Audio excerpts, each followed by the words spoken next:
Okay बेटा, आज की क्लास रहेगी अपनी 11th हिंदी मीडियम के स्टूडेंट्स के लिए। ओके, तो बेटा अपन चैप्टर 7 चल रहा था, उसमें हमने बताया था आपको कि घूर्णन गति में कोणीय विस्थापन बता दिया था। उसके बाद हमने आपको उसमें कोणीय वेग बता दिया और कोणीय त्वरण बता दिया। राइट बेटा, आज हम बात करेंगे सबसे पहले रेखीय वेग, रेखीय वेग v व कोणीय वेग, कोणीय वेग ओमेगा में संबंध, में संबंध है बेटा। तो समझना बेटा कि हमने क्या बताया था आपको। मान लिया जाए कि कोई वस्तु या कोई पिंड, इसका ये केंद्र है, बिंदु A से B तक जाती है, तो किसी समय डेल्टा t में इसके द्वारा तय की गई दूरी क्या है बेटा, s है, और इसका कोणीय विस्थापन कितना है बेटा, डेल्टा थीटा है, और इसमें लगा समय कितना है बेटा, डेल्टा t। तो देखिए, यदि डेल्टा t समय में, डेल्टा t समय में तय की गई दूरी डेल्टा s है, क्या बेटा, डेल्टा s है, तथा कोणीय विस्थापन, कोणीय विस्थापन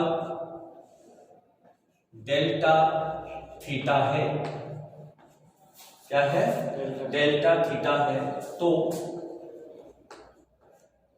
कोण बराबर, क्या सूत्र होता है बेटा, कोण बराबर चाप बटे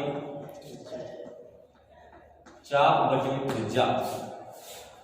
तो यहां से आ जाएगा, कोण है हमारे पास डेल्टा थीटा, इसकी त्रिज्या कितनी मान लें, स्मॉल r, तो चाप है हमारे पास डेल्टा s और त्रिज्या है कितनी, r। ठीक है बेटा, फिर इसका क्या करना है, इसमें दोनों ओर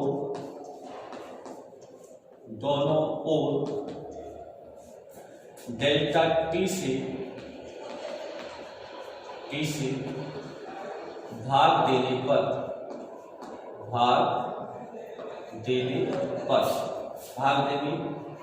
तो डेल्टा थीटा बटे डेल्टा t बराबर 1 बटे r delta s upon delta t आगे भी। और इसके बाद यदि डेल्टा t का मान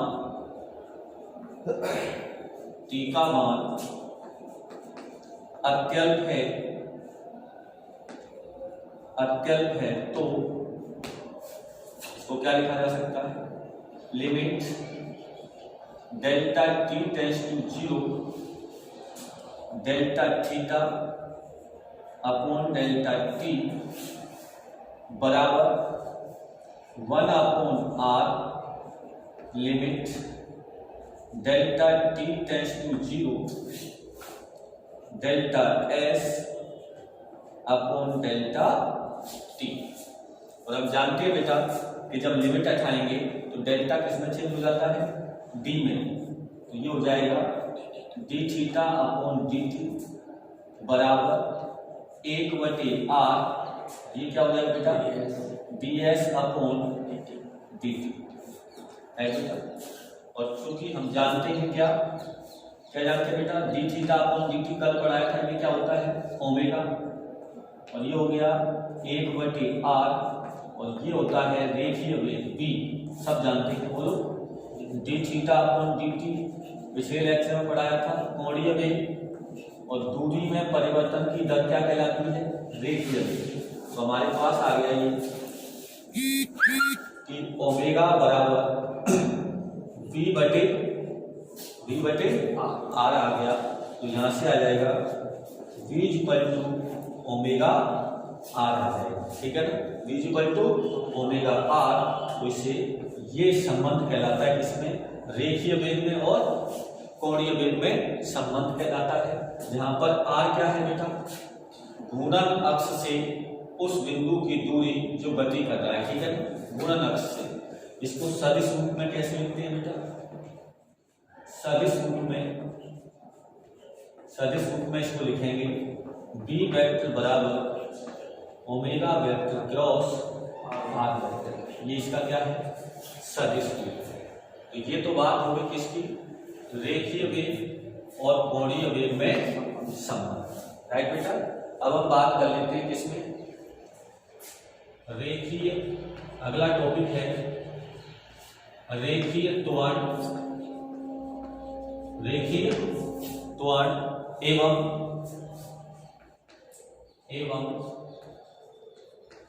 कोणीय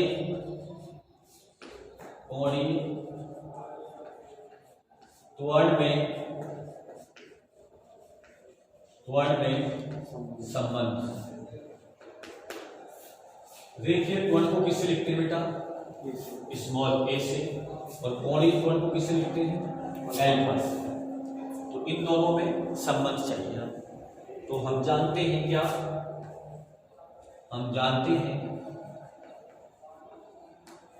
हम जानते हैं कि रेखीय वेग व कोणीय वेग में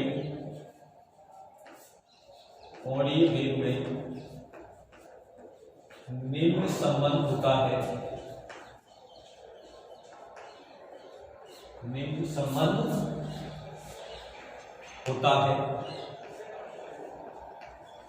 क्या होता है बेटा, ये v बराबर ओमेगा r, v बराबर ओमेगा r, राइट बेटा। अब क्या करें, इस समीकरण का स्मॉल t के सापेक्ष, किसके सापेक्ष, स्मॉल t के सापेक्ष अवकलन करने पर,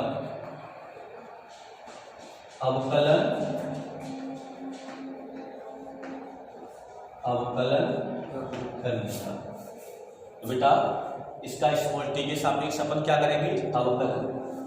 तो इसका हो जाएगा dv अपॉन dt, और इसका हो जाएगा d upon dt omega r।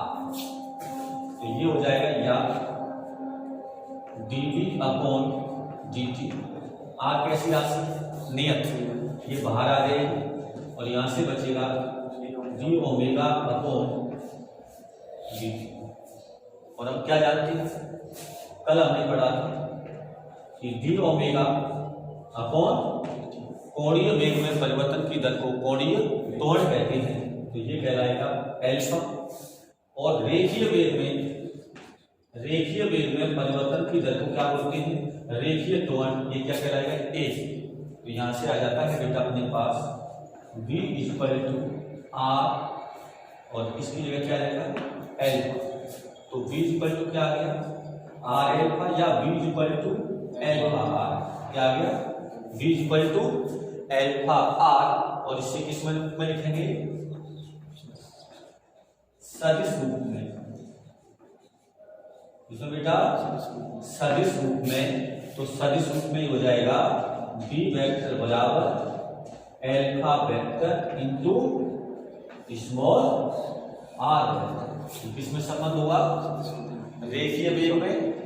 और बेटा ये गलत हो गया, क्या, यहाँ b नहीं आएगा बेटा, dv अपॉन dt a आएगा, क्या आएगा बेटा, dv अपॉन a आएगा। तो ये हो जाएगा अपने पास रेखीय त्वरण और कोणीय त्वरण में संबंध हो जाएगा। और देखिए इसकी दिशा क्या होगी, इन दोनों की जो दिशा होगी उसके लंबवत इसकी दिशा होती है, क्योंकि ये दो सदिश राशियों का सदिश गुणनफल है, इसलिए इसकी दिशा दक्षिणावर्ती पेच नियम से ज्ञात की जाती है। यदि आप पेच को क्लॉकवाइज घुमाते हो और पेच किधर जाता है नीचे की तरफ, तो ये परिणामी की दिशा होगी। और अगर आप एंटी क्लॉकवाइज घुमाते हो तो पेच किधर जाएगा, ऊपर की तरफ, तो ये किसकी दिशा होती है बेटा, परिणामी सदिश की दिशा होती है। तो इस प्रकार हमने क्या पढ़ा, रेखीय वेग और कोणीय वेग में संबंध, रेखीय त्वरण और कोणीय त्वरण में संबंध। इसके बाद नेक्स्ट क्लास में हम पढ़ेंगे बल आघूर्ण। क्या पढ़ेंगे बेटा, बल आघूर्ण।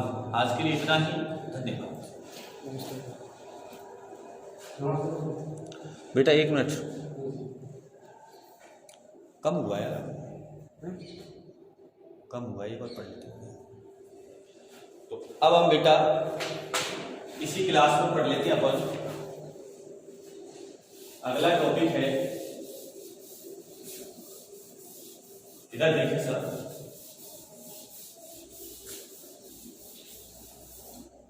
अगला टॉपिक होगा अपना, इसको हम ऐसे पढ़ते हैं अगले टॉपिक को। हमने कौन सी स्थितियां पढ़ी, कोणीय, एक होती है रेखीय, इसे बोलते हैं स्थानांतरीय। क्या बोलते हैं, तो स्थानांतरीय गति के समीकरण, कौन से, स्थानांतरीय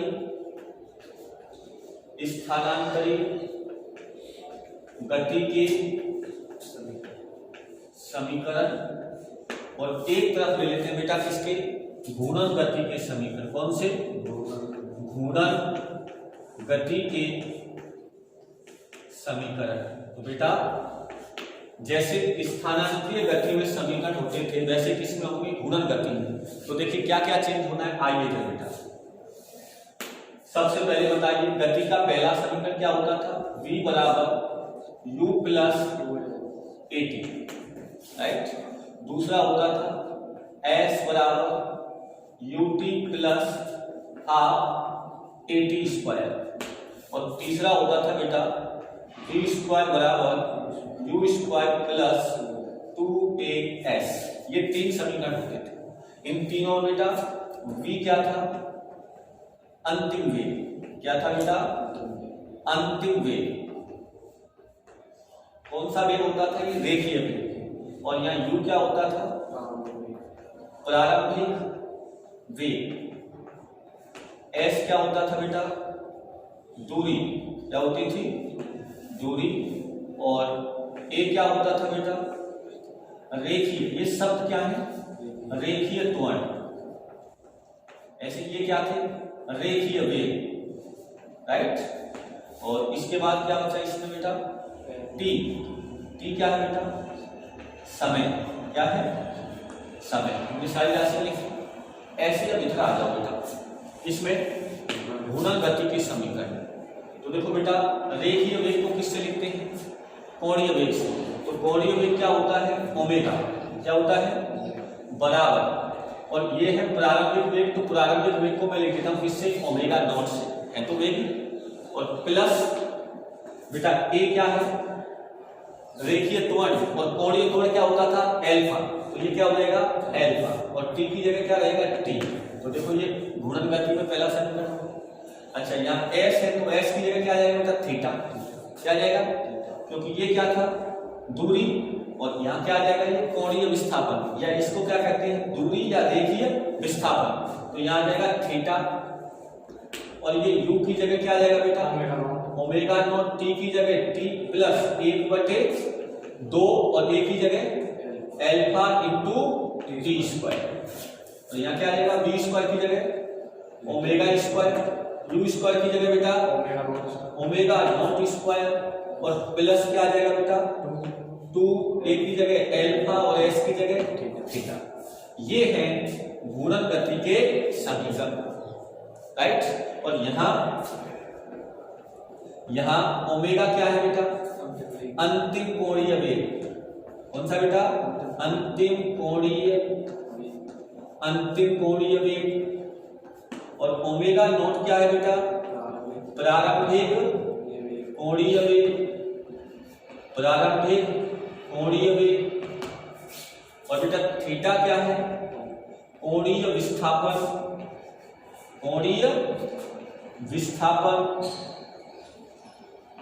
विस्थापन। और अल्फा क्या बेटा? देखिए ये है कोणीय त्वरण, कोणीय त्वरण। और टी क्या है बेटा? समय। टी क्या है? समय। तो हमारे पास ये सारे समीकरण इसमें चेंज हो गए गुणन गति के समीकरण में। तो रेखीय गति में तो अपन इन समीकरणों का प्रयोग करते हैं, और कोणीय गति में हम या गुणन गति में हम इन समीकरणों का प्रयोग करते हैं। तो इस प्रकार बेटा स्थानांतरीय गति के समीकरणों को गुणन गति के समीकरणों में बदला जा सकता है। ओके बेटा, धन्यवाद।